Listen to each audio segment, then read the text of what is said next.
bluffing, bribery, smuggling, and not even an arrow fired. It's Sheriff of Nottingham, the board game.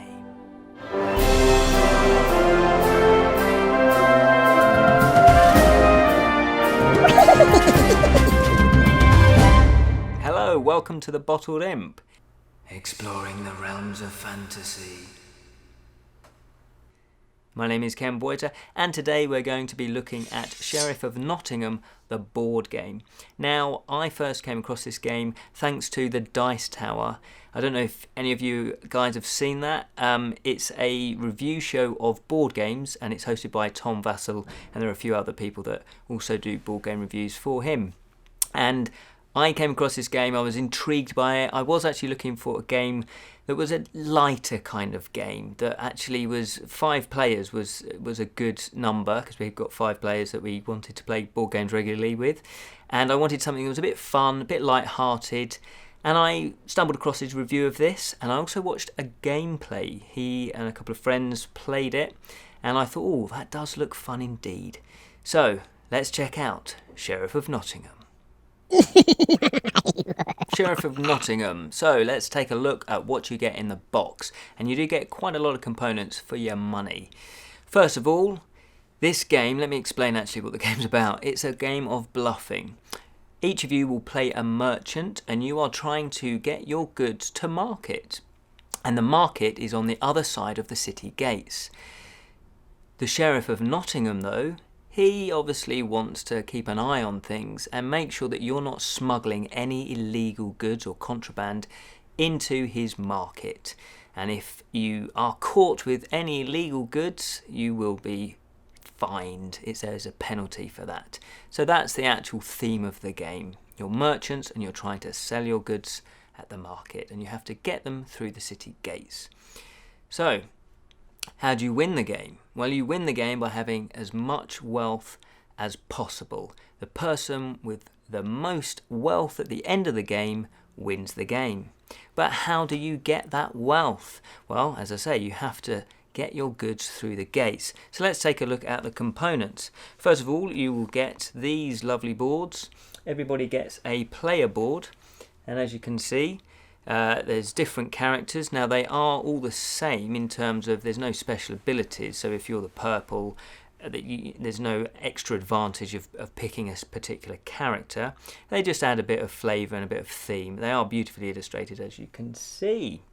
Now, on the board here, you are let's not go through the board just yet. Let me carry on with the actual components. You also get a nice merchant bag, as you can see here. Everybody will get one of those, and it corresponds to the colour of your playing board, or merchant stand as they like to call these. You also get money. There's all these different coins, and there's a 50, as you can see. I don't know how close you can see that one. There's 20, and also there is 5s, and there's 1s, and there's different types of denominations for the coins.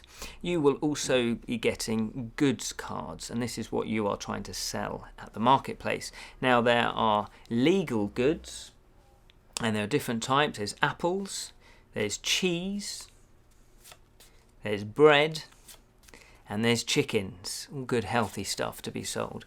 There is also illegal goods, contraband. There is pepper, there is mead, there's silk, and there's crossbows. Obviously there's crossbows. You want to be selling those, don't you? You also get this fantastic sheriff marker, and that denotes which player is the sheriff. Because, and let's go through the actual game, each player will start off, as I say, with their merchant stand. They will also have 50 coins, 50 credit, or gold. They say gold, but they're different colours. So 50 gold made up of different denominations. You also will get your little merchant bag where you'll be putting your goods in. And you will be dealt out randomly. Each player gets 6 cards to begin with. They're dealt out face down. So, let's take a look at how each round pans out. The game takes place over 2 rounds if it's a 4 and 5 player. If it's 3 player, then it's 3 rounds. And each player will have a turn at being 2 turns, I should say, in a 4 and 5 player, 2 turns of being the sheriff. And you will get this little marker to denote that you are the sheriff for that turn. The rest of you, however, you will be merchants, and you will be trying to get your goods, as I say, through the city gates. So for example, everybody gets dealt 6 cards, and it will be a combination of legal goods, and the legal goods are the green bordered ones, and you may also end up with some contraband in your hand, which is the red. Now, the legal goods, as they sound, you are allowed to take them through into the city gates, and they are worth various amounts. As you can see, apples are worth 2.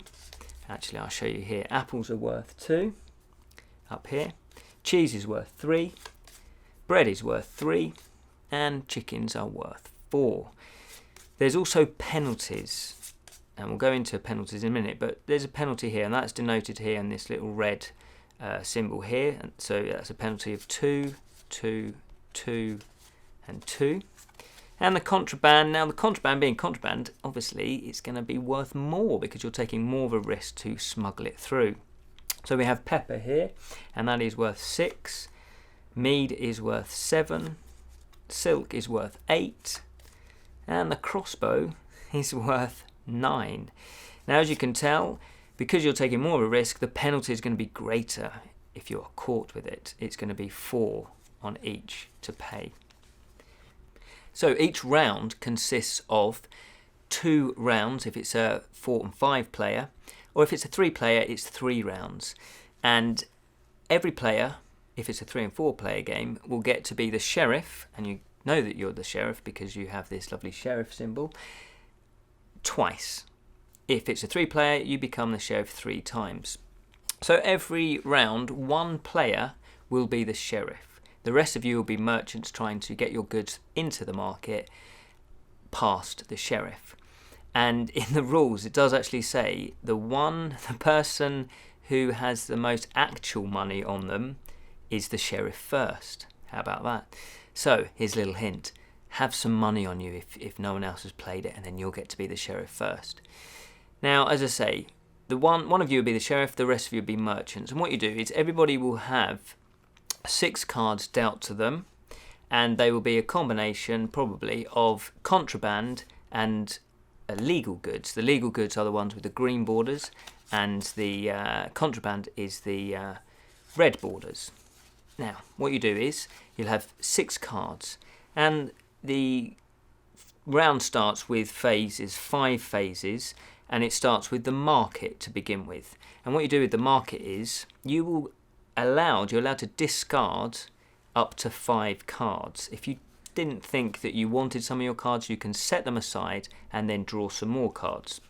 So for examples, I might think, well, look, I've got some apples here. I'm going to kind of collect the apples, but I want to get rid of maybe the contraband and the bread, and maybe the chicken. So I would set these aside, and then I can draw back up to 6 cards. Now what I would do to do that is I can take from the 2 discard piles.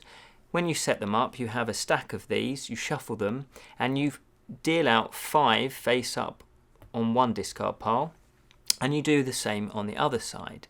So there are 2 discard piles of 5 cards face up, and you can look through these. So for example, I might decide that I'm going to get rid of 3 cards at the beginning, and I want that mead. Now if that was the case, I would have to actually discard 4 cards because I would want that mead, which means I would actually have to take the top 3 as well. So if I wanted that cheese, that second cheese, I would actually say just take the 3 cards and I would swap back or put them on any discard pile. So I might put them back onto there. If I wanted to draw from here, I'd have to do the discard piles first. So I could actually just put 2 onto there, yeah, and then draw 1 from here into your hand. If I didn't want to take from the discard pile, that doesn't matter. I could actually just set aside 2 and then draw 2 from here. putting 2 in one of the discard piles. And each player does the same, and you do that in turn order. So once you've got your goods, you might decide, and I'm just going to get one of these, 1, 2, 3, 4, 5, 6. You are then going to decide what goods you're going to be putting into your merchant bag to then put into the market. And what you do then is you would select that. So I would say, right, I'm going to put 3 cheeses in. So let's put 3 cheeses in. But you do that secretly. You don't tell people that that's going to be 3 cheeses. So what you do is you snap that closed, and you do that secretly, and then you just place it down in front of you, and you wait till everybody does that, apart from obviously the sheriff. Now, here's how the game gets really interesting, because what you then do is you declare what you have. So you will look, and it says in the rules, you look the sheriff in the eyes and you say 3 cheeses. Now there are conditions. It doesn't have to be cheeses, obviously, but it does have to be legal goods. That's one condition. You have to declare the exact amount from 1 to 5, and it has to be all of the same type. Now I did legally put 3 cheeses in, but equally you could put 2 cheeses, you know, and a contraband. So what that means is that you would then, I would have to declare 4, because I've put 4 cards in. That has to be the truth. But if I wanted to say 4 cheeses, obviously I'm lying, and you probably will have to lie to gain extra points, because I've put a bread in, and also I've put some mead in, which is contraband. That's a no-no. So I would then say, okay, 4 cheeses, and I would close the bag, and once that's closed, I can't change my mind. So everybody would do that. And then you would declare to the sheriff, this is how much I've got, and it's a legal good, and it's all of the same type. Now the sheriff, he thinks, well, do I believe you? It's a game of bluffing. Now, the sheriff has the opportunity to inspect the bags. He can decide in any order what he wants to do. He could decide to let one bag through or all of the bags through. And that means he just hands the bag back to you, and once you've opened, as the merchant, you would hand it back and you would open it. Once it's open, the sheriff can't change his mind. If you had, and this is where it gets interesting, if it's what you declared, so you get to keep all of your goods, basically. Now, if it's legal goods, you put them face up next to your player board. Now, the player board has various categories. It has cheeses, it also has the chickens, and it has the apples and the bread section. So I would be putting my cheeses next to the cheese. And you want to collect the most of an item. For example, cheeses, if you collect the most at the end of the game, you get 15 extra points. If you come second, you get 10 points. And the apples is 20, and second place is 10. Bread is 15 and 10. Chicken is 10 and 5. So it is an advantage if you're trying to collect the same type. So you would put them next to your little area there. Now, if you smuggled in contraband, you naughty, naughty person, you put that face down. So people know that you did actually smuggle contraband in, but not the price of it. Now, obviously, what you can do, though, is the sheriff, he might threaten to open your bag. And if you know that you've got not exactly what you declared, and that includes legal goods that you didn't declare, plus the contraband, you might want to bribe the sheriff. And you can bribe the sheriff in various ways. You can say, well, I'll give you 10 gold, or I'll give you 15 gold. You can actually bribe him with actual coins. Or you can say, well, I've got some legal goods. So say you've done a round already. You'll have some goods sitting there next to your player board. And you might say, well, I'll give you 2 cheeses if you just let the bag through. Let's not open up the bag. Or you can actually do future bribing. So you could say, well, I've got a bit of contraband in there. I'll give you a crossbow from whatever is in your merchant bag. But you can lie about that.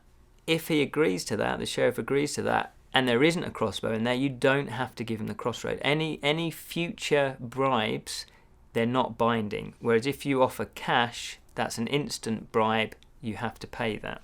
You can also, as I say, you can give out legal goods from your actual player board, but if you've got them in your hand, you will have cards left in your hand, you can't bribe them with a card from your hand. So the other outcome is, obviously, if you say to the sheriff, say 3 cheeses, and he opens it up and it is 3 cheeses, he doesn't believe you, that's when the sheriff gives you money, and he gives you what the value of the penalty is on the card. So in this case it would be 2, 4, 6. So he would give you 6 coins. If, for example, though, he opens it up and he's correct and you said it was 3 cheeses and there was some contraband, or there was something that wasn't a legal good that you declared, so say I said 4 cheeses and there was an apple and some contraband in, well then you, as the merchant, would have to pay the sheriff the actual penalty. Now you do get to keep the declared legal goods. So if I said 4 cheeses, I would get to keep those. Anything legal or illegal that you didn't declare gets confiscated and you have to pay the penalties. In this case it would be 2 for the apples and 4 for the mead. That then goes to the sheriff, but he discards it. He doesn't get to keep the contraband, the confiscated goods. That goes into the discard pile, one of his choice. Then, once all the bags have either been passed and let through or been opened and resolved, that is the end of the inspection round. And that is the end of the round. What you then do is the next person will become the sheriff. And as I say, if it's a 4 to 5 player, you become the sheriff twice. If it's a 3 player, you become the sheriff 3 times. Once all the rounds are finished, you then count up your wealth. Now you count up your wealth with the actual amount of gold that you have just sitting by your merchant stand, and then you get to count up all your goods that you have sitting on your merchant stand, plus your contraband that you may have actually smuggled through as well. So you count them by the big gold numbers here. Then what you do is you plus those with the gold that you've already got here, the actual physical cash, plus if you had the most apples or second place apples, you would then actually get 10 extra bonus point, and 20 if you're first and 10 for the apples. So there's 3 ways of scoring: through the goods cards, through your actual cash that you've claimed off bribes, and also the becoming first or second of each category. And that is pretty much the game. Now, I really enjoyed this. We've played it a good couple of times now. It's good fun, you know, it's all about bluffing, it's all about looking at people's eyes and wondering, are they bluffing? And there's lots of strategies going on. So should I smuggle contraband on the first go? Should I wait? Should I always smuggle, not smuggle and play a straight legal game? But then the next game you play, you might start to smuggle, and so people can't really tell what you're up to. It's a lot of fun. It is part of Tom Vasel's, who runs the Dice Tower, he's part of Essentials lines. He highly rates the game, and I definitely recommend that you check out their gameplay. It was a lot of fun. The components are really good quality. It's from Arcane Wonders, and they're a really good company that makes great board games. All the illustrations are beautifully done, as you can see. These boards are very well made. The cardboard is very substantial and thick, you know, double-sided. We had a lot of fun playing this, yeah. So I would totally recommend this game. It's, you know, it's certainly, if you know the people you're playing with, you know, you'll know their strategy, hopefully, but then they might change it up. It's a lot of fun. It's by Arcane Wonders, which make very good games. All the quality components are very good quality. The illustrations are beautiful. The theming is lovely, and it is one of those games where if you want a light-hearted, fun game, takes about half an hour to 45 minutes to play. Totally recommend it. Check out the Sheriff of Nottingham. Thank you so much for watching the Bottled Imp review of Sheriff of Nottingham. Once again, I highly recommend this game. It's a lot of good, light-hearted fun. You can subscribe if you haven't done so already, and also you can leave comments. If you've played this game, or indeed any other fancy game, then let us know, leave some comments. You can follow us on Facebook and all the usual social media stuff. Thank you once again, fellow imps. See you another time.